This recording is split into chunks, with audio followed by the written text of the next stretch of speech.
Good afternoon, America. My name is Danny. I'm a 48-year-old American. This is my show, Danny's Pit. It's not for children, so if you're under the age of 18, it is not for you. Topic of today's pit. This is one of those ones I wasn't going to do a pit today, but I thought I'd throw in my 2 cents. Topic of today's pit will be Matthew Perry, probably better known as Chandler Bing from Friends. Okay, so everybody knows by now he died yesterday, and I believe he was 54 years old, and he had a heart attack. What they're saying as of right now. This is going to be one of them things that I'm sure is going to, have to wait for toxicology reports and crime scene reports and all kinds of stuff like that. And this pit is about Matthew Perry, but it's more or less about just addiction, in general. He had a long storied, battle with drugs, Vicodin, alcohol, like I had a struggle with, and but by the grace go I don't crave booze one bit anymore because I gave my life to the Lord, and I still smoke cigarettes, but they don't make me wreck my car into things or yell at people that don't deserve it, stuff like that. Anyways, like I said, alcohol is a horrible drug. It's a great dissolver.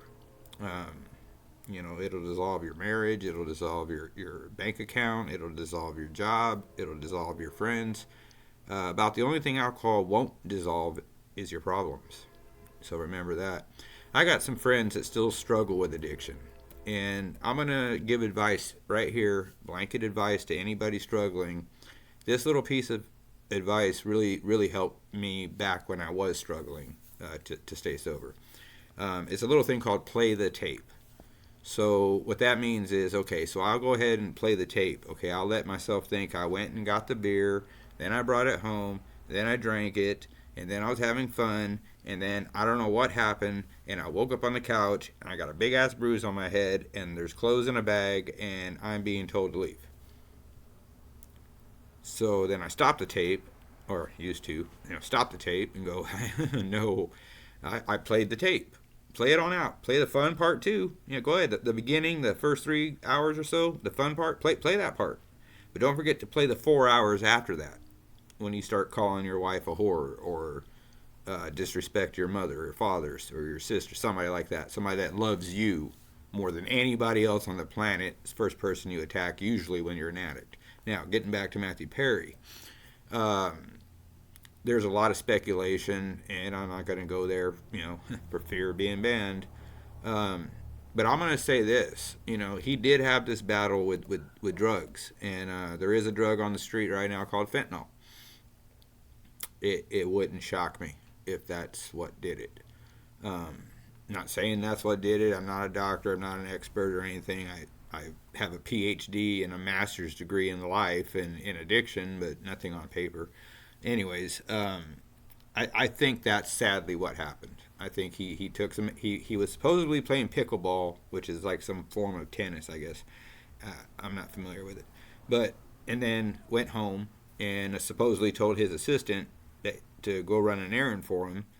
And by the time the assistant came back, he was, I guess, under the water in the hot tub. He had been soaking in the hot tub, and it looks like he just slipped under and drowned.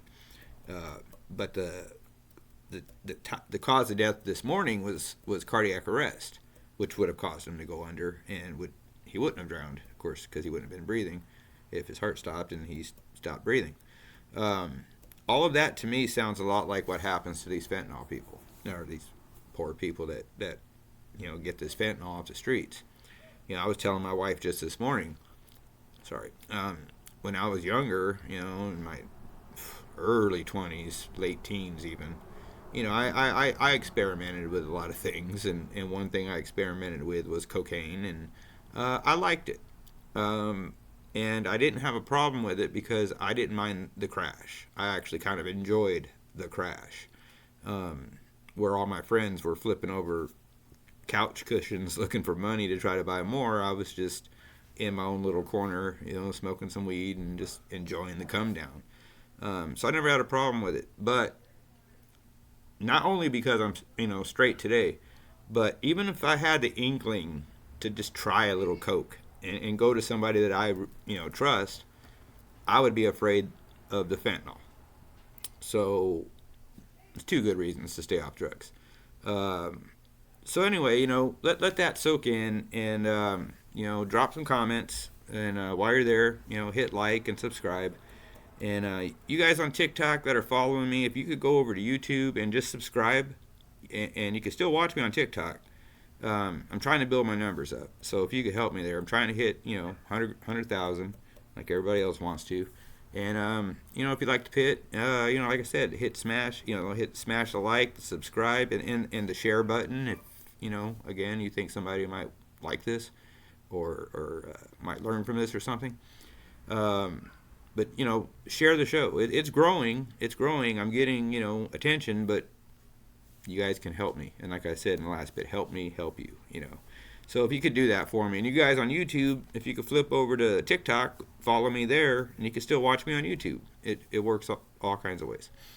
So anyway, with that being said, kind of a sad pit. I like that character. I don't know the man, and nobody but his inner circle knows the real guy, because he was a pretty talented actor, and who knows what he could pretend. But this one goes out to him, and I hope he's resting in peace now and found the peace he deserves and needs. And for all you guys suffering in addiction out there, and you don't think there's a way out, there is. Walk into any church, and I'm sure the pastor, reverend, minister, or priest, whatever church you go into, will have some kind of resource for you. I only wish I had done that 20 years ago. And it took me losing 5 years of my life in prison to come out, only now to realize what was I doing. And that's what's wrong with addiction. It makes you, it's a dissolver. It'll dissolve your own idea of who even you are. And I don't want to see any of you guys going down that road. And if you're even thinking about it, don't do it. It ain't worth it. You wait all these years to get to this age so you can drink this stuff that basically makes you impaired, ain't even the word. When you get to the fall down, blackout drunk stage like I was at, you don't care about anything. So, and now I hold a lot of things close to my heart. And, it's kind of like, there's a country song, and talks about it's called My Next 30 Years. Drink a little more lemonade, not so many beers. Maybe I'll remember my next 30 years. I don't drink beers anymore, and I will remember my next 30 years because I haven't forgotten my last 20. But we'll cross that road when we get to it. But anyway, sorry, it was kind of a downer pit, but it had to be done. Stay vigilant, America. Keep looking forward, but once in a while look behind you. And do not play with drugs and alcohol, please. So God bless each and every one of you, man. And, have fun. It's still early. Call someone, hug someone, let someone know. You never know. The call you make might save a life. That's happened too. So God bless each and every one of you, and God bless these beautiful and wonderful United States of America. We are lucky as hell to be living in, even in these times, and it will get better. And Matthew Perry, rest in peace, bro. So stay tuned. I'm out. Catch you next time.